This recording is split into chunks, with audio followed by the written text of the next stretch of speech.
Welcome back to Season 2 of our Faerie Tales Podcast. My name is C. Michael McGannon, and you're listening to a Monster Guys Network podcast presentation. Please join us after the story for a brief discussion about the topic. Now enjoy this original fairy tale titled Kenneth and the Iron Shoes, written by yours truly and narrated by D.C. McGannon.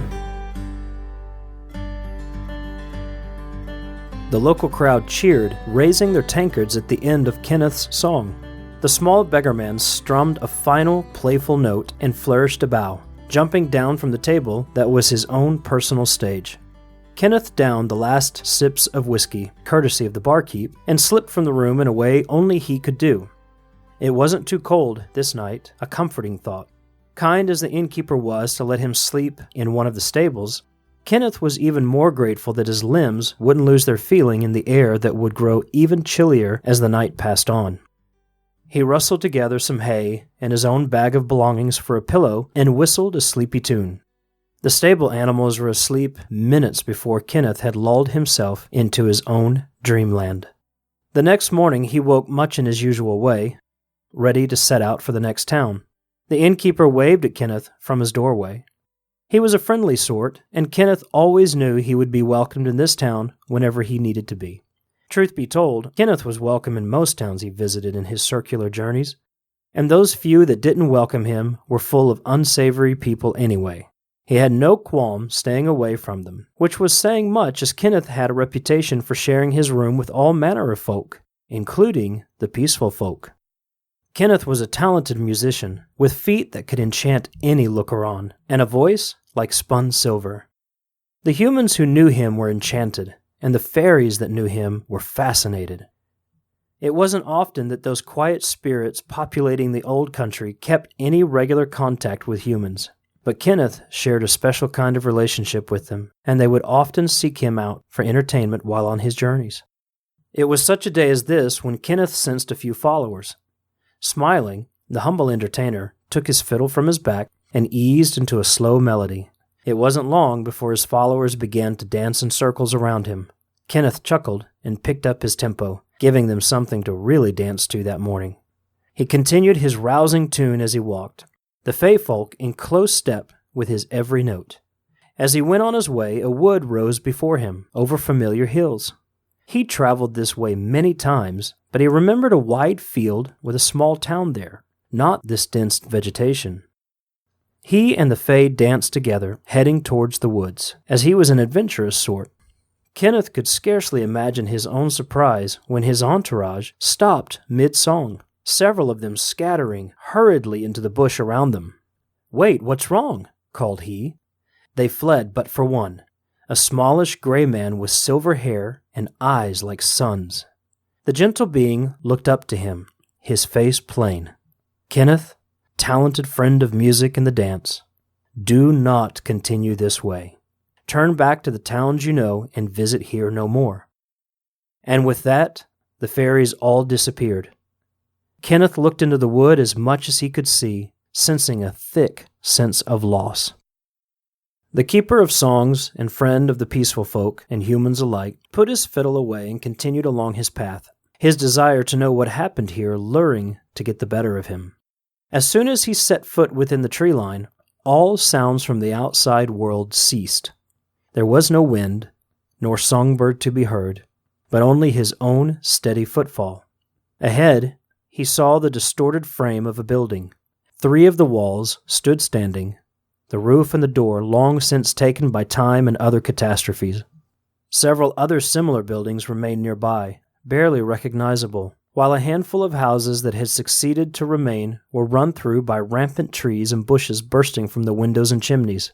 It had been a year, perhaps longer, since Kenneth had visited this place.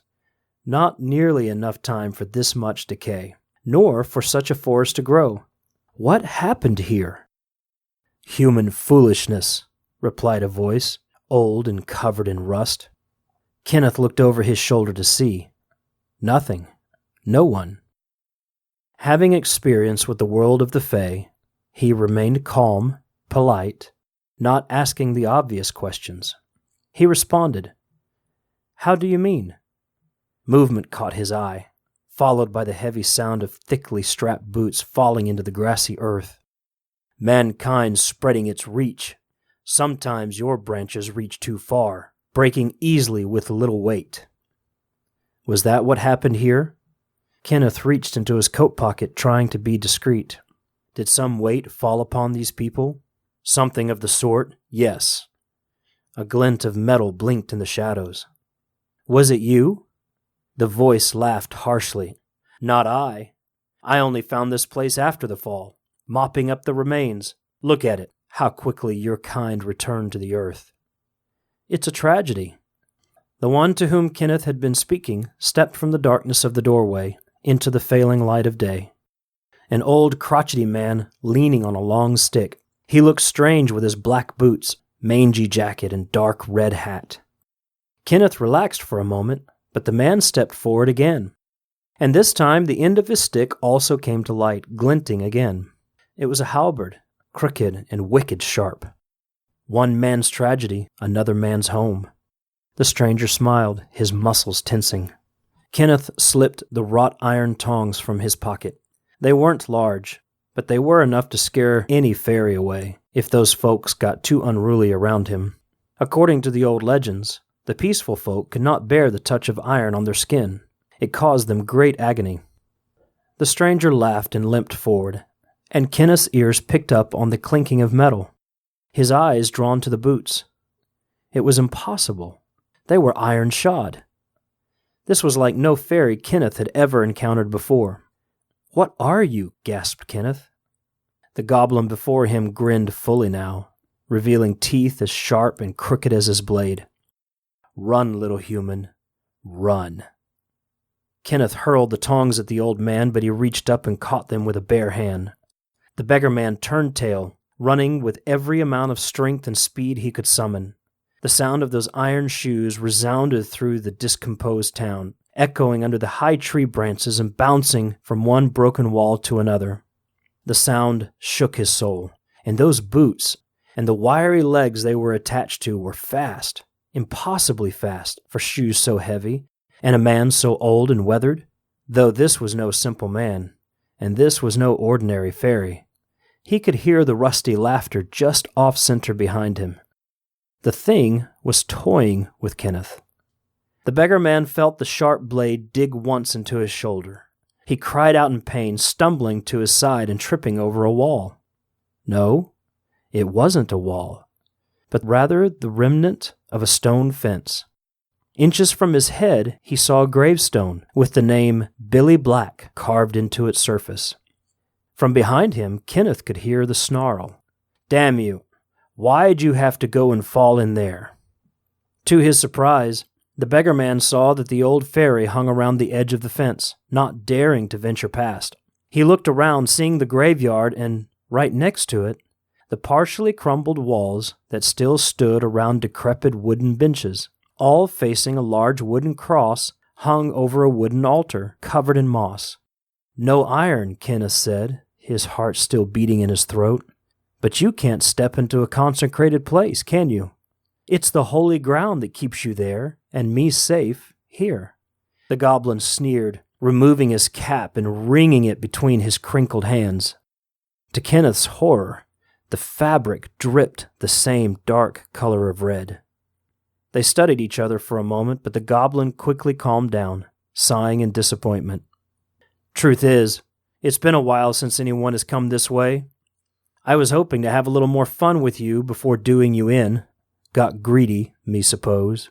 He laughed at himself bitterly, moving to lean against a crumbling wall several feet away. Kenneth searched his surroundings for some sort of saving grace, some passage to lead him away from his tormentor, but there was none. The beggar man looked at the goblin, and the goblin kept his gaze locked on the beggar man, both resigned to their stalemate. The sun dipped low behind the trees, announcing the coming of night. "Way I see it," said the goblin, "I'm not coming in there, and you're not coming out. So it's a test of your patience, then? Or your stomach." Kenneth nodded. Vicious though the figure before him may be, this goblin might have been the most logical fairy he'd ever dealt with. little else to do, he checked his pack once to see how much food he'd brought from the warm, cozy inn, nodded to himself in satisfaction, and pulled out his fiddle. And in the dusk of the cool evening air, he started to play.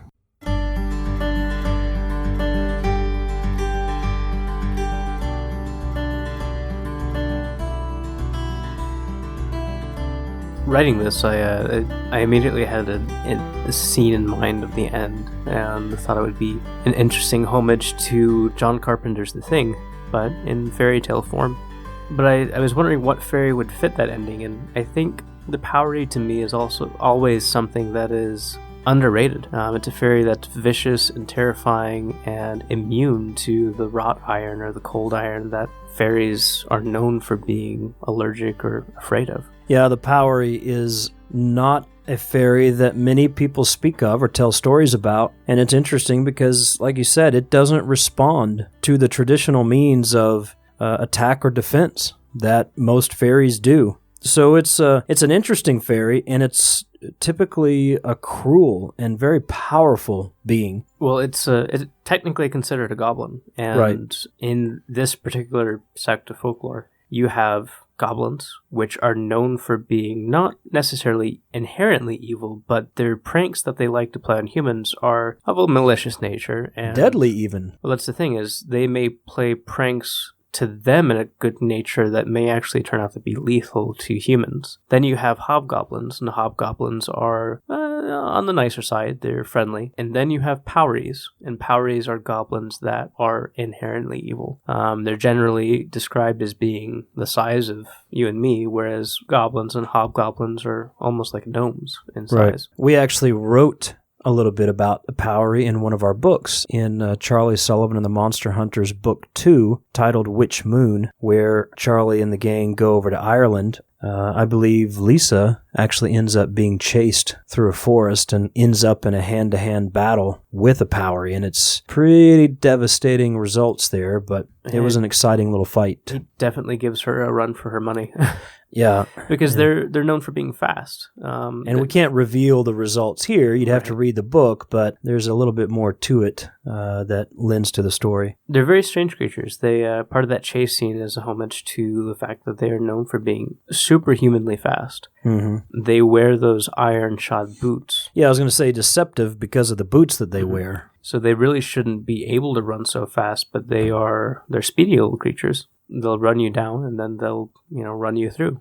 And the wickedness of the weapons that they carry. It's just a terrifying beast. My recommendation is, if you come across a Powrie in the wood, I wouldn't climb a tree. I don't think you'd have time to dig yourself into the earth. You better go find some holy ground or something, because you're kind of out of luck. Well, that's the other strange thing about Powrie, is they are known for hanging around ruins. Mm-hmm. And it's kind of where you see them in here. Is they're known for hanging out in old, broken down buildings and places. And it's odd for them, because in order to stay alive, in that part about the dripping cap, red, I was going to say, let's get into that hat that he's wearing. And part of the reason that they're inherently evil is, in order for a Powrie to stay alive, they have to keep their hat wet with blood. With the blood of their kill. Yeah. So they're known to some as red caps. Throughout Europe, you have different red-capped fairies or goblins or creatures or hobgoblins. Santa Claus.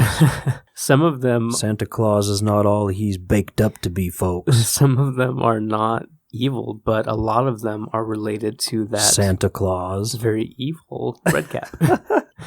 One of those actually is a modern day. Wasn't there like a historical thing that happened? Like some guy rode through a town. He was like, "The red caps are coming. The red caps are coming." Yeah, that pretty sure that happened too. Something like that. Okay. Well, red coats. It'd be terrifying to see a whole army of red caps coming after you. Can you imagine a whole army of Powries? Good thing they're solitary beings for the most part. I would just hide myself. Devastating. I don't know. Do you want to tell them about? The red cap that we kind of rediscovered and remembered? Well, yeah, it's funny because growing up as a kid, you always had Saturday morning cartoons, and for me, it was like Scooby Doo and Scrappy Doo and maybe sometimes Captain Caveman, Justice League and superheroes. And then you were singing the song, you had the Smurfs. Well, these are cuddly little blue fellas that are being chased by an evil warlock and his dastardly cat, but that cartoon was disturbing as it was. It was, if you really break it down, but if you look a little closer, Papa Smurf is wearing a red cap. Mm-hmm. It kind of makes you wonder because they fit the model. They do.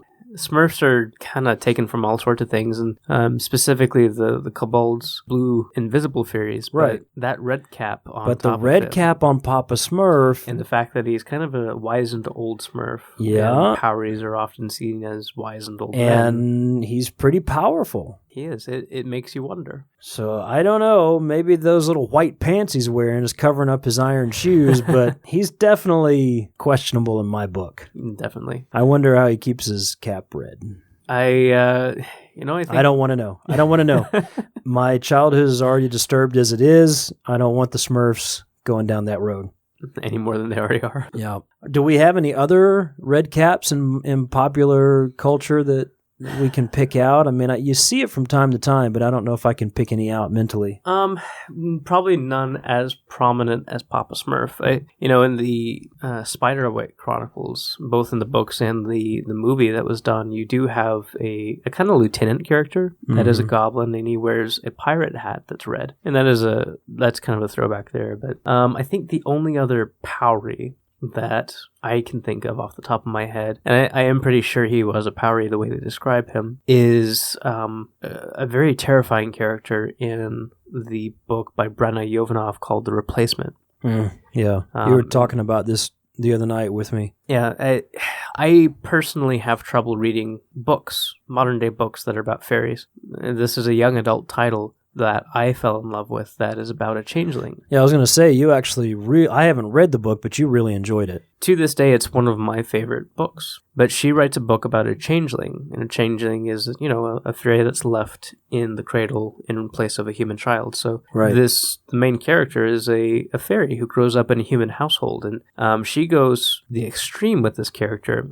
Traditionally, it's just wrought iron that fairies can't touch, but this character cannot even touch a car door because the amount of iron that's in a car door. Mm-hmm. So all of the fairies that exist in this world are extremely allergic, like to the point of stepping on a church ground, they immediately start, bursting out in boils and stuff. Well, one of the antagonistic fairies of the underworld in that story has this, not right-hand man, but kind of like a left-hand man, the left hand of God, if you will, the big bad wolf. He is a Powrie because you see him come in and he is able to hold iron. He's able to interact with these things that none of the other fairies do, and he's an absolutely vicious and terrifying character. I think that's the only other one that really stands out to me, though. Again, I think they are really underrated and not used as much as they really could be in stories today. Yeah, they're an interesting group to research and dive into. So we've done that a little bit here, provided you an original story about the Powrie. I'm sure we'll get into that character more in the future, but I guess the warning here is that if you're just walking around the woods for a leisurely stroll and you come across a red cap, you better hope you're near a church or a graveyard or something. Or something. I on this one, I really can't give you much advice. I wonder if you could carry something holified. Is that a word? Holified? Sanctified? Consecrated, sanctified, something like that. They have a word for it. I wonder if you could carry something like holy water or a cross or a piece from a gravestone or anything like that. I wonder if something like that would even just ward off enough to get away. Very possibly. Or like draw a line of holy water in the leaves around him and trap him. I'm really stretching here. But. Well, not really, because you think of holy water, and that's typically more reserved for vampires and Transylvanian monsters. Yeah, but this dude likes to dip his hat in blood, so... Well, if you think back to some of the witch butter stories and the stories of, cows going sick and people using pins and needles to ward off witches. Like our Witches of Rathdowney story we did. There are a lot of religious symbols and artifacts that are used to ward off fairies. Even there's a story of a, what do you call them? Green guys that cobble shoes. Shamrocks. I mean, leprechauns. Leprechauns, yeah. Shamrocks. Holified we shamrocks. We are Folks, we are it's rusty. beyond our witching hour, and we're just getting back into this. So we're there's a leprechaun that woohoo! I'm only drinking ginger ale. Kidnaps a guy, and the leprechaun sneezes, and the guy says, "God bless you," and the leprechaun is physically in pain just from that statement alone. So, very possibly you could carry something religious or... I don't know. So, if you're going to go for a walk through the wood, maybe get you some wrought iron that you can carry in one pocket and get you something holified that you can carry in the other pocket, and you just be prepared for all. If you have a wrought iron cross, there you go, a holified wrought iron cross. But you got to have it holified. I mean, it's got to be. Is he still immune to it? I don't know. It's too early in the morning, too late at night, so we'll just go with that. We hope you enjoyed a story about the Powrie. We look forward to bringing you more stories very soon. Stay in touch with us, themonsterguys.com, Instagram, Facebook, Twitter, all those fancy places you can find us at The Monster Guys. Thank you so much for hanging out with us. It's great to be back. Good night. Good night.